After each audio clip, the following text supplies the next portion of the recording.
Today I'm going to share one of the biggest mistake I make in 2023 when it comes to sales. In 2023 was a year that a lot of things happened, and I'm going to share my experience with you, and I don't want you to repeat the same mistake. I know some of you are we are all the same. We are all repeating the same mistakes, but we don't really know. For me, I have been in sales for almost like 4 years now. And last year was a year that I made a lot of mistakes. And last year was a year that I made a lot of sales also as well. And last year was a year that I made a lot of bigger sales. I made a lot of people. And some of the mistakes that I make, I'm going to share with you. I don't want you to repeat the same mistake because, in sales, each and every time that you meet people in different level, you learn a lot of things and then you understand how things are being done. Now, on 1st of January, my boss called me actually in the morning because everyone was in the house. Then he called me. For almost 2 hours we were talking. So normally every year, 1st of January, we normally have like conversation in the office. But this year, we happened to be in the house. So he called me, we were talking. So one of the things that my boss was saying was, I said, oh, maybe the products that we were selling or the areas that we were dealing with, if like we could have find a different particular area, sector, we could have make a lot of sales because I am the export manager in that company, and then they deal with construction and then siphonic system. Those of you are aware our siphonic system is like the piping in the house and in the hotel. That's what we do. And then also, I'm also in charge of the solar system departments. So we talk a lot of things because it's one of the biggest company that deal with the siphonic system in Turkey. So one of the challenges that we were discussing was that last year, what happens is that we are having a lot of customers, but it was very difficult for us to deal with them, especially the African customers. So we decided to have an open conversation. Like normally we have an open conversation to understand the reason why it happens. Normally customers from Africa, as I said, because we are more concerned about the pricing than the quality. And in Turkey here, because most often they deal with the Europeans and other like Europeans, Americans, they are more concerned about the quality more. I can give you some scenario because I had a friend who wanted diapers from me. So he wanted diapers of 180 pieces of them for $5.6. And then after, I have a friend that also work in a diaper company. I call him and I say, hey man, listen, I have a client who need a diapers, 180 pieces. And I told, listen, let me just give you the breakdown. We don't want any printing, we don't want the nice packaging, and the diaper should be the same thing. So a diaper that the person was looking for, which was about $5.6, now has turned to be $1 because the printing, the packaging, and all those things was out, which means that the printing was the one that even making the diaper more expensive. You understand?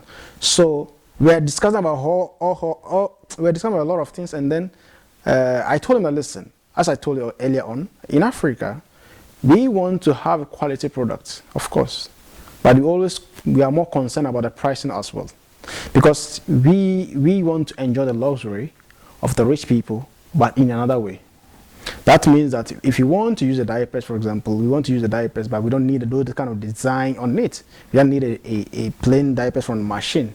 So this is just like an example. So one of the challenges we were having last year was that we were more concerned about selling than understanding the customer.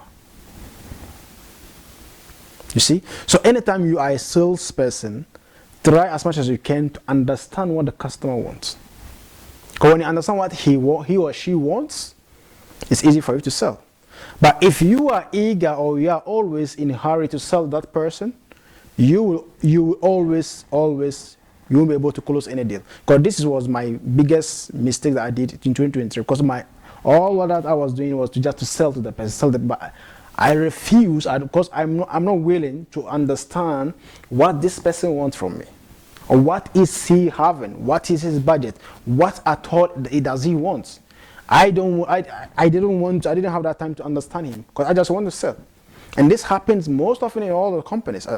Those that are working as a salespeople will testify this. Sometimes, anytime a customer comes to you, he will contact you because he or she has seen something from you that he wants or he needs. So it's up to you to understand the customer, because understand the customer is almost like a 70% of the sales business.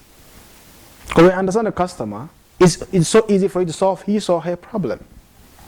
So most often we tend to jump into conclusion or jump into assuming that this is what the person wants without understanding the person. Understand? So what I'm trying to put here is that anytime, if you really want to sell something, anytime the customer comes to you, try to understand him or her. When you understand him or her, you can sell anything without just some ease. But when you refuse, or when you try as much as you can to show that you can sell to this person, or you are trying to show that, oh, let me sell this, you end up selling nothing. So always, as a salesperson, calm down, relax, understand the person. When you understand the person, you can sell anything. So my boss told me that this is one of our biggest mistakes. And I agreed to him because this was what we were all doing, because we were just eager to send pro forma. Sending pro forma doesn't mean the person is going to pay you the money if you don't understand the person's problem. So always, before you send a pro forma, have time, talk to the customer, let him or her explain his or her problem to you. Let him know what is he doing, what is his budget, what at all does he want to do. Is it business, or is this his first time? Because there are people that want to invest but they are afraid to invest because they don't really have the information. You have to convince them. You have to let them understand that whatever they are going into is profitable. Because no one is ready to invest into anything that is not profitable. Even me, I'm not ready to do that. Until I made you understand that, okay, listen, if you want to buy this, take this one and take this one to make profit. Just like you are selling a toilet seat and you are leaving the tap out. No, if you sell toilet seats, it goes with the tap, it goes with the towels, all the things. So these are some of the things that you really need to understand as a salesperson. If you really want to make a lot of sales in 2024, these were the things that you need to do. Understand the customer. Understand the customer always is a vital role in anything that you want to do as a salesperson. And this is very, very important for us. So if you want to be a salesperson, you are selling anything, understand the customer, what he or she wants or needs, and make sure that you solve that problem before you can sell anything. Don't just jump into conclusion or let me send a pro forma. Sending pro forma doesn't really mean the person is going to pay the money. No. It's about understanding what the person wants. Because when you understand, you can sell anything.